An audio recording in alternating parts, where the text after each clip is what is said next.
That was a great example with the woman who had the dolls and they all came to life. That was, another thing. In the episode of the X-Files, Django, that was actually written by Stephen King, ironically. But getting into tonight's movies, we have to go back, of course, to that wonderful decade of the 80s, 1987.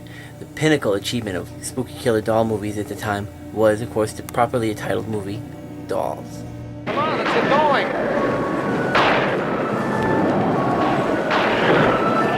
It looked like a safe haven from the raging storm.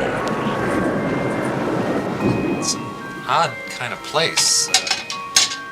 Who'd your folks get it from, Boris Karloff? Their hosts seemed like the essence of hospitality. You can stay here as long as you like. Wonderful. But appearances can be very deceiving. What's the matter? Afraid of the dark? Boss, Yeah? are you scared? Oh, of course not. What's there to be afraid of? This house? Oh, don't be. Son, you like toys? I'm a doll maker. I make the most wonderful toys. Dolls, puppets, soldiers, ballerinas. Nobody wants a doll that's special anymore, that's one of a kind. The weather brings out creativity. It helps me in my work. What kind of work is that? Witchcraft?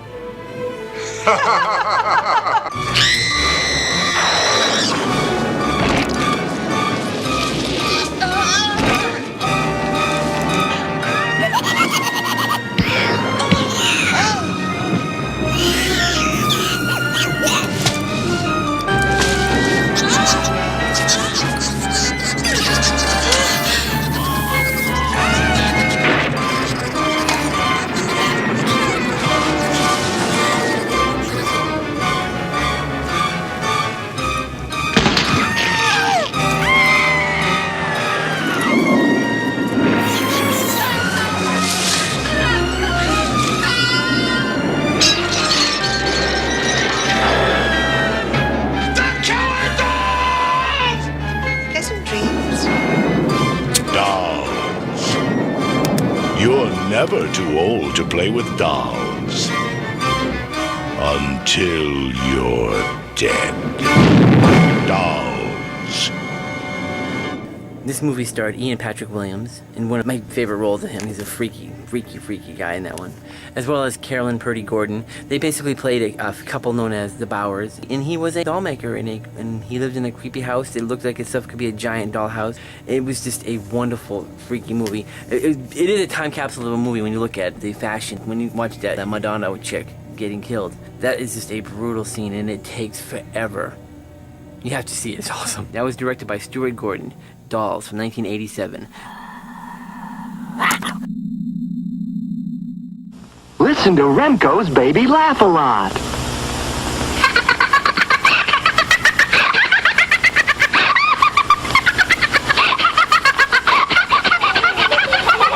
You're listening to Baby Laugh a Lot. She's the funniest doll you've ever seen.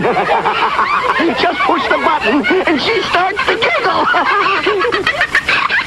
Get Baby Laugh a Lot by Remco!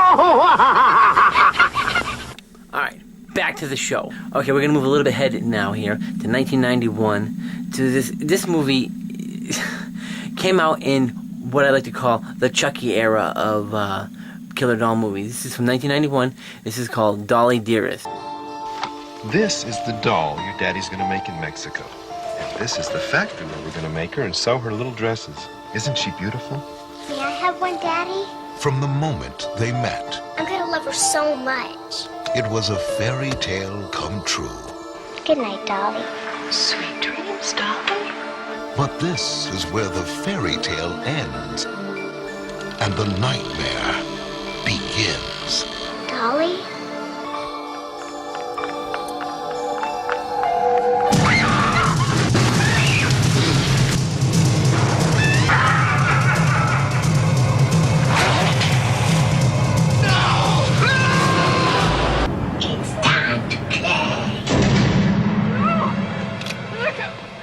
play with this, bitch. Dolly Dearest.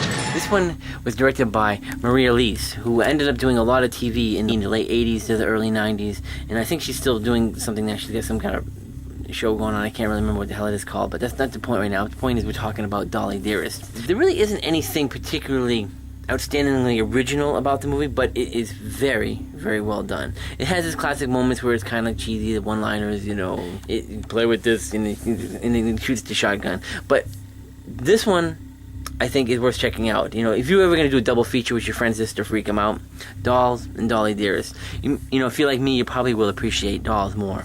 They were taking a page right out of the Chucky's element. After Child's Play came out, Dolls' faces became much more articulate. When the dolls start to talk and look like cartoon characters, it's creepy, but it becomes more comical. What can I say? This is more freaky. The final movie tonight is one of my all-time personal favorites outside the Chucky franchise. This is Pinocchio's Revenge.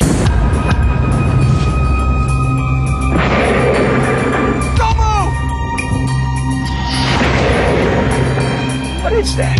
What the hell have we got here, huh? It was a bizarre piece of evidence in the trial of an accused child killer. How could the man who made this have murdered his only child? Evil comes in all shapes and sizes. His lawyer believed he was innocent, but she couldn't stop his execution. Now, her daughter has been given something she was never meant to have. Sorry, she spotted it before I could get it wrapped. And the soul of a murderer may have found a new home. I've always been having these horrible, violent nightmares lately. Zoe, what are you doing up?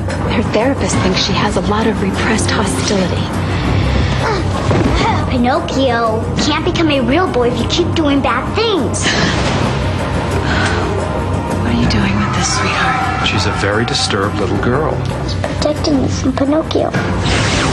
I know what evil looks like. I see it in the eyes of my clients, and I'm telling you, I don't see it in my daughter. You have the power, Zoe. Pinocchio can't hurt me. Give me life. What do I have to do? Cut my strings.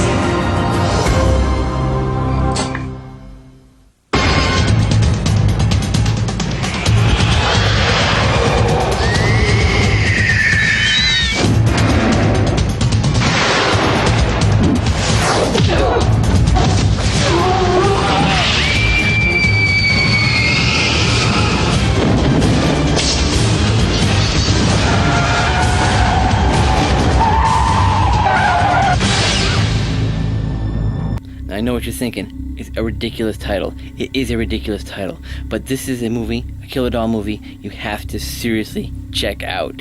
It is brilliant. This one was written and directed by Kevin Tenney.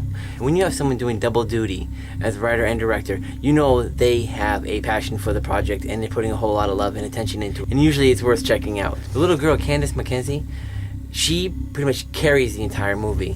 But when the doll still has the strings attached, it's creepy in one way because it never moves. But when she catches the string, the movie takes on a whole new level.